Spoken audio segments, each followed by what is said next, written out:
Hi, welcome to the Heart of Things. I'm here with my dear friend, Mark O'Neill, and we're going to do just kind of a really awesome check-in with each other. We haven't seen each other in a while, but before we start, we thought we'd invite you into presence. If you're not driving and you have the ability to close your eyes, close your eyes. And let's take a long inhale and a beautiful long exhale. And just feel where you are right here. And we'll allow the moments to unfold. Thanks for joining in. Okay, hi. Hey, Alyssa. So, what's happened with Mark and I, we've had many conversations with each other, and a lot of the time, either one of us says, we wish we had a microphone because we just drop into something. So this podcast today was totally on the fly. I had the time booked, and my friend David couldn't come, and I reached out to Mark, and he said yes. And so here we are. I'm a substitute. I didn't know. I didn't know I was a second choice. You are sub. Wow. Okay. I used to do that. I was a substitute teacher for a while. Were you? Yeah. My ex-husband was too.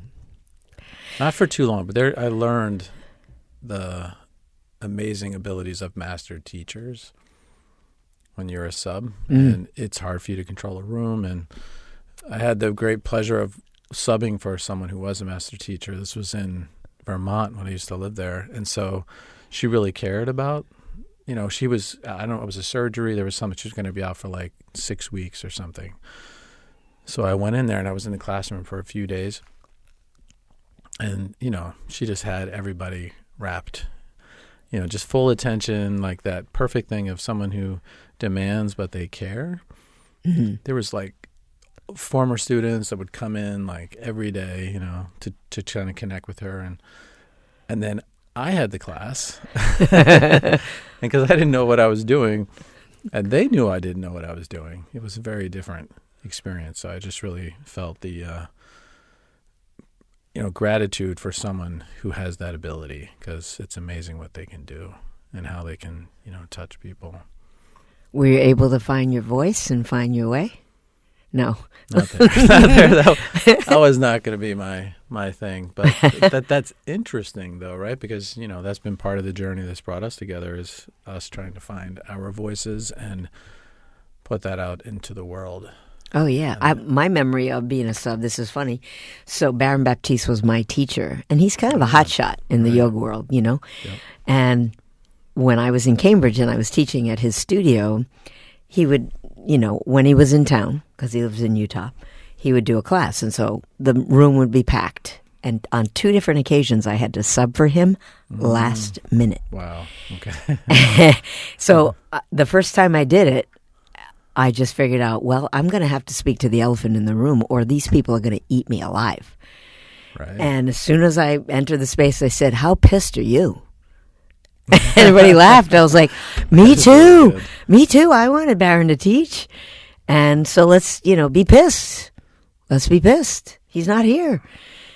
And then I'm like, okay, now we're all at choice. I'm sliding in. You guys could go home. I wouldn't be offended. Or we can do some yoga. And, I won't take it personally if you leave. Let's see what happens. And everybody stayed. And I could clear him out and then show up for the moment. So it was kind of a great learning for me, Yeah, that's genius. Well, because I think we underestimate the power of that, of just recognizing that elephant in the room or that vulnerability. Something I learned in, I've done so many jobs or things over my life, and one of them was driving a cab in Seattle, Washington. Really? And I didn't know where I was going. This was, before the internet and Google Maps, etc. So I didn't know the city that well.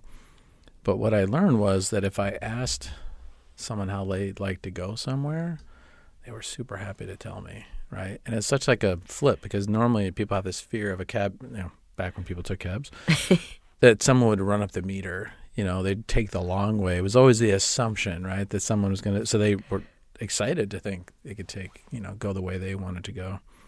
But it was a way of like, it's through that kind of humbleness or openness. Yeah. And that is what happened with the substitute teaching as well. They knew I didn't know what I was doing. Yeah. So I didn't pretend to be an expert, but I could be, a authority or like a human presence. Yeah.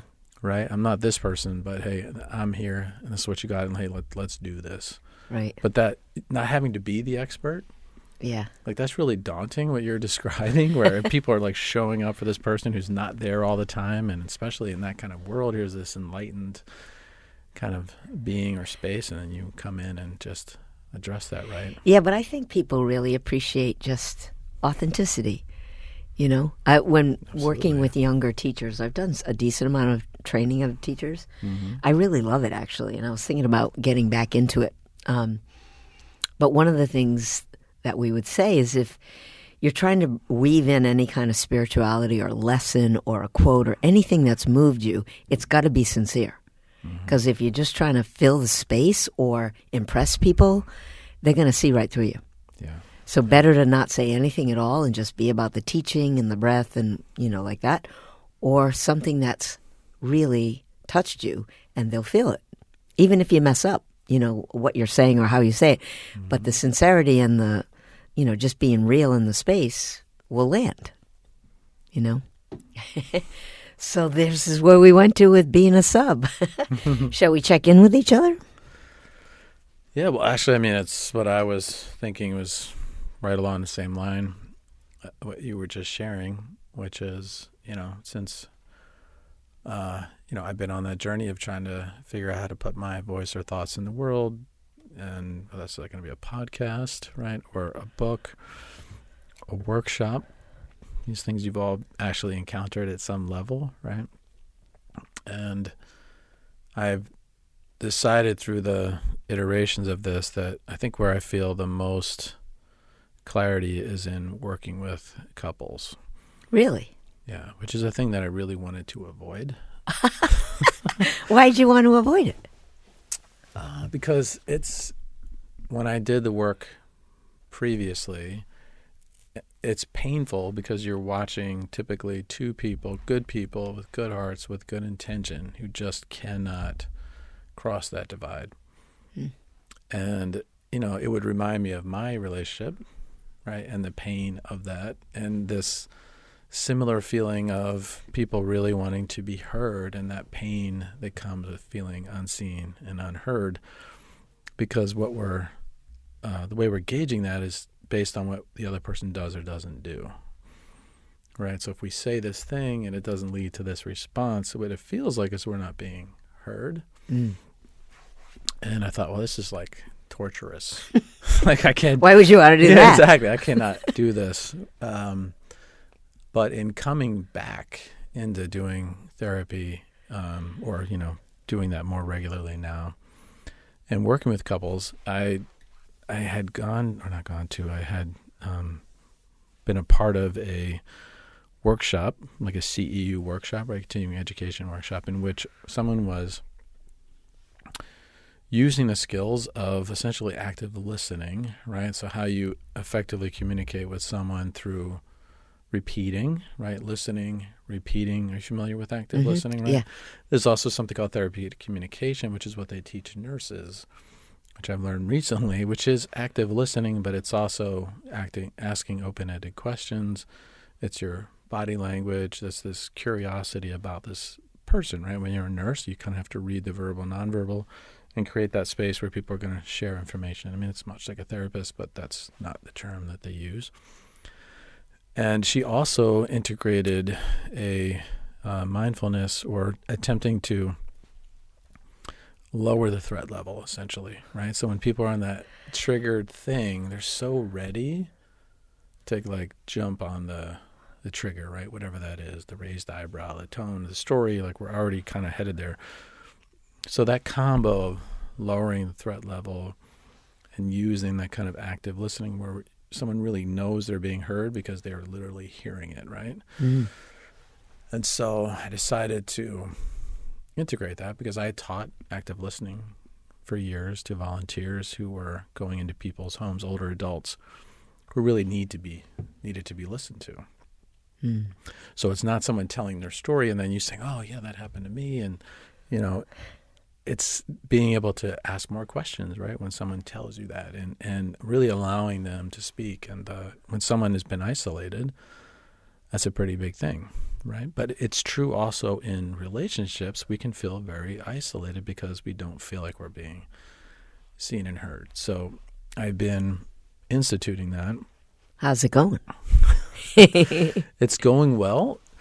It works better when people have less years, let's say, in the relationship. They have their wall is not quite so high or thick. And the difference is that because that's true, people have more self-curiosity, or they're more able to access sort of what their triggers, what's difficult for them. When it's farther down the road and the wall is thicker, it's very hard for someone to not put all of the emphasis on the other person. I bet. And what they're doing or not doing. But for people where the pattern, essentially the wiring is not so thick, it is interesting how quickly in some ways that can shift, because essentially what you're doing is talking about how you are feeling, right? And thinking what you're experiencing, not what you believe the other person is thinking, feeling, or experiencing. And if we make it about the other person, then it will be hard for us to be heard, because the other person is not going to agree with our perception. Yeah. Isn't that amazing? The perception thing, you think, oh, you don't see it that way? Oh, you're not in my head? You have a different view? Wait a second. It's amazing how that happens. It is, and it's super painful. So it feels rewarding. It's a little, I'm going to say unnatural, but we're not used to kind of using that approach in communication. But I was watching a young family. This was in a coffee shop that I can't think of the name of right now that I love in Bristol. And so they have some couches and things. And I was watching this, it's a mother and father and a daughter. It looked like she was about 3. And the way they interacted is, the daughter was talking, the parents were leaning in, they were repeating, right? Like what this person was saying for understanding. And it was the body language, the thing when they were asking her if she wanted, I don't know, it was a certain muffin or something. And so they were constantly seeking information from their daughter. And the daughter, I have to imagine, felt that receptivity, right? Here's someone that's just clearly wanting to know exactly what I'm wanting, feeling, desiring. And I thought, how amazing, right? Like that child feels that. And that's part of what builds this connection that we have when we're early in relationship, right? We're telling our stories. Like, we want to know your story. You and I have done that, right? Yeah, Tell me your stories, right? It's part of how you build that rapport. And so we have that natural interest. And we feel that reciprocity, of curiosity and openness. And then as we get farther in, right, we have these things like we're not interested anymore, right? We already think we know what they're going to say or what they're going to think. And by connecting to what it is we think or feel, it takes it out of right or wrong. Love that. Right, I know. Meet me in the field. Exactly. So it just makes it about what it is, not about this rational argument about right or wrong. It's just what I'm feeling, perceiving, what happens for me. Yeah. And sharing that way makes a big difference. Sorry, I just cut you off. Because I'm not listening. Whenever I get into conversations with friends or, my daughters, anybody, about this kind of stuff, mm-hmm. I think what's useful is to just go, what do you want? If there's especially conflict in the relating, like, what do you want? Most of the time, we want connection. We want to be heard and seen, and we want, the whole thing. And then it's like, well, what are you willing to do mm-hmm. to have that happen? That's probably what you're encountering with this different skill. It's different listening. It seems to me like it's less personal, too. Like, oh, there's a technique. There's a way of communicating that I'm going to practice, I'm going to try. So maybe I can hear you in a way I've not heard you, you know? Mm-hmm. And maybe that's the way someone's communicating that allows them to be heard. Mm. Like that's hard for people. People will feel so strongly that they've said something like 100 times. Mm-hmm. But when you really get into it, they have said the same thing, like, I hate when you leave your socks on the floor 100 times and the socks are still on the floor. What they haven't done is talk about why it matters. Yeah. We stop at just the surface. Like, everyone should hate that there's socks on the floor. So if we can talk about why it matters, right? If it's, it's stimulation. If I have socks on the floor, that like makes me think about what I have to do, right? Or it makes me feel like if I see neglect or whatever it is, it's a reminder of something from the past, right? And it makes me feel like this doesn't feel like home. It could be anything. But that's different than us saying, why haven't you picked up your socks? I've said it 100 times. I need you to do that. It makes it, because now we're providing motivation for the other person to pick up the socks, because now they might have an idea of why it matters to you. If they don't care about whether they pick up their socks or not, there's not a lot of motivation. But if they understand that it actually has an impact on you, and they understand why, that's much more likely that the socks are going to get picked up. That's also good loving. If to get to be in that place that I actually want to know why my keeping the socks on the floor bothers you so much, because I care about your well-being, so I'm open to hearing from you, even if I don't agree with you. Maybe I like to be sloppy, and I don't care that there are socks on the floor, and I want you to say, from Mel Robbins, let her. Right. Just let her leave her socks. But if I'm loving you, and I really want you to, I'm interested in your well-being, then I want to know, why does that bother you? Right. But if I'm always telling you, this is funny, I don't know if you leave your socks on the floor or not. I actually maybe do. I don't know. I think there's socks in my bedroom right now as we speak. The problem is if I'm saying to you, like, why do you keep doing that? I keep telling you, you're not going to feel a lot of love. No, I actually feel icky just sitting next to you, pretending that you're saying that to me. Right. So that's the problem. When we say, just like that child, we're not mad at that 3-year-old for saying they're tired or they're hungry or they're thirsty, because they're telling us. If they're saying, you never give me what I want, right? Or why do you always, wait till I'm thirsty before you, the parent isn't going to be like, oh, I feel so much love for you in this moment, right? But they're just telling you, I am hungry, I am thirsty, I am cranky. And that allows the parent then to respond to that. So if you're telling the other person, but that's an openness that doesn't feel comfortable for us. And so we're, screaming feels that way. But we don't realize that the information we're giving is the wrong information. We're talking about the other person and not about ourselves. I have a question about that for you, my therapist friend. Okay, yes. Alyssa in the back. Did you raise your hand? It'll be the associate. Yeah, it seems like our sensitivity around this stuff, why we get so prickly,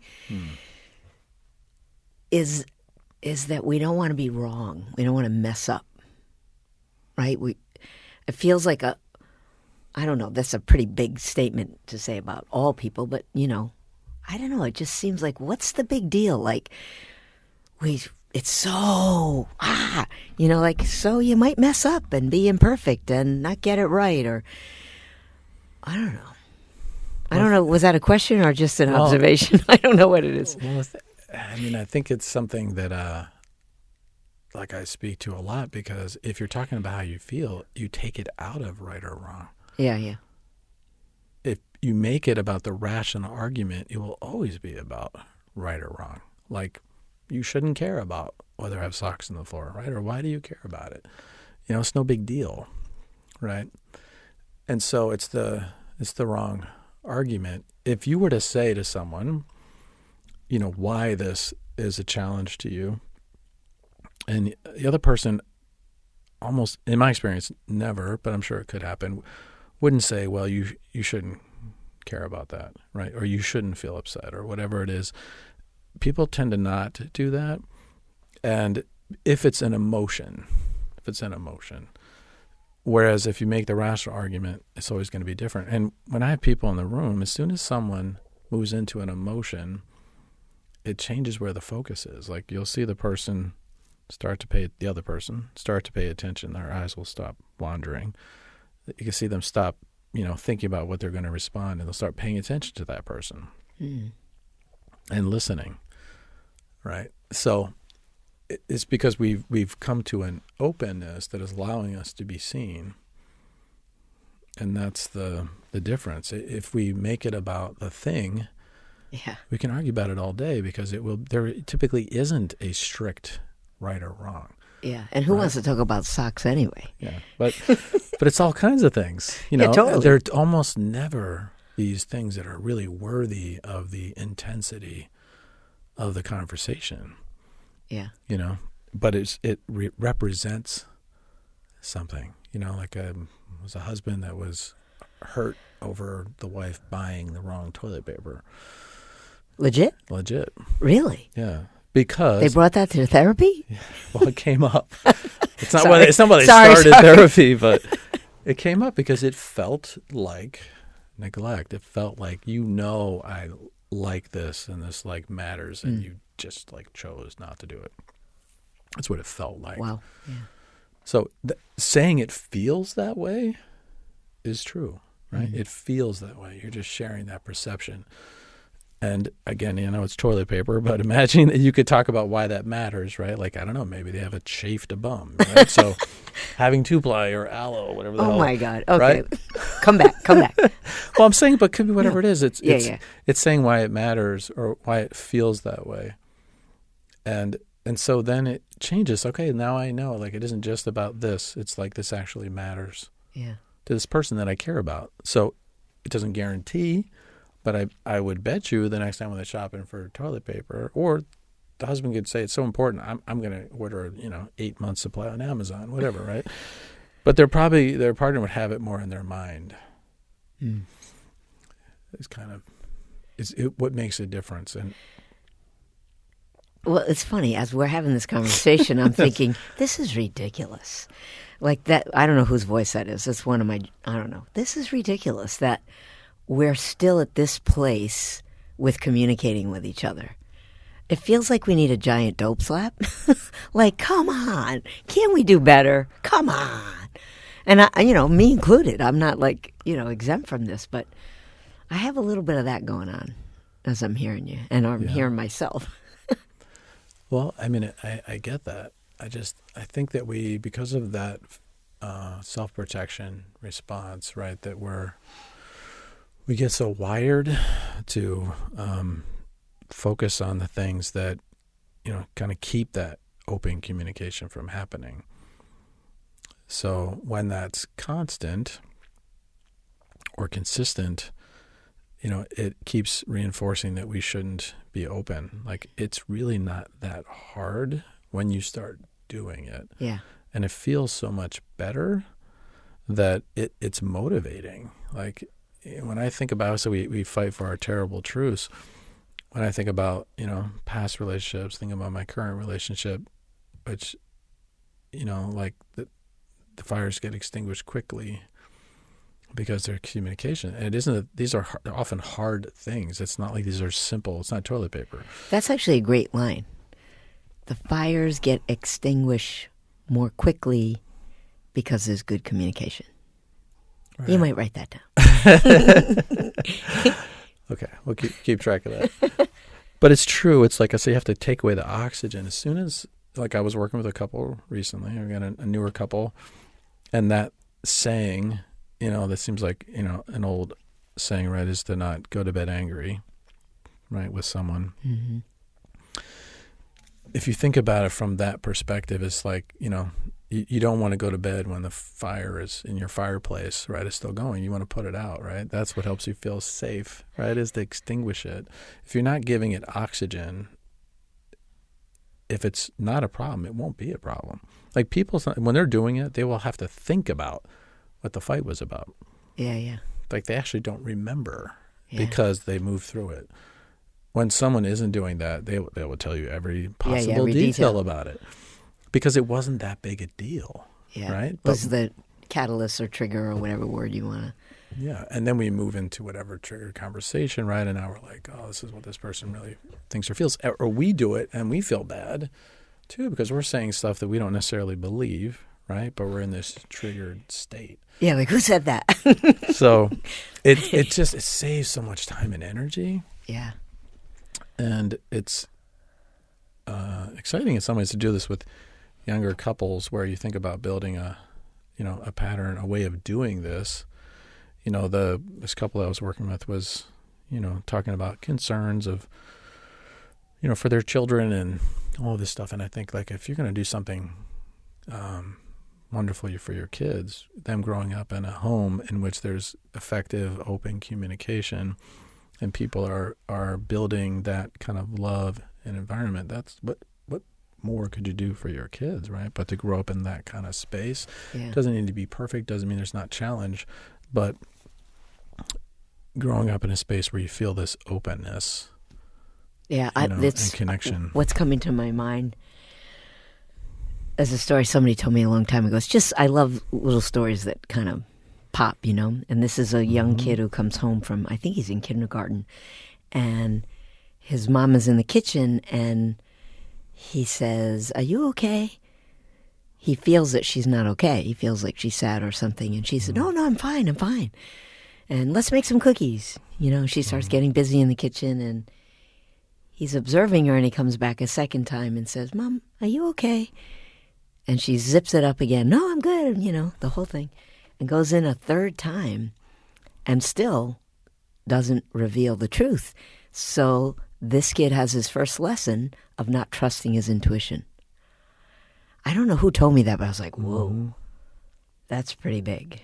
If you're talking about parenting and the culture and climate to grow up in, that kids get to feel sometimes people are sad. Sometimes they argue. This is how you repair. This is what, that feels like. It's just more real. And it feels less personal because that child in that example might also take that on, right? Yeah.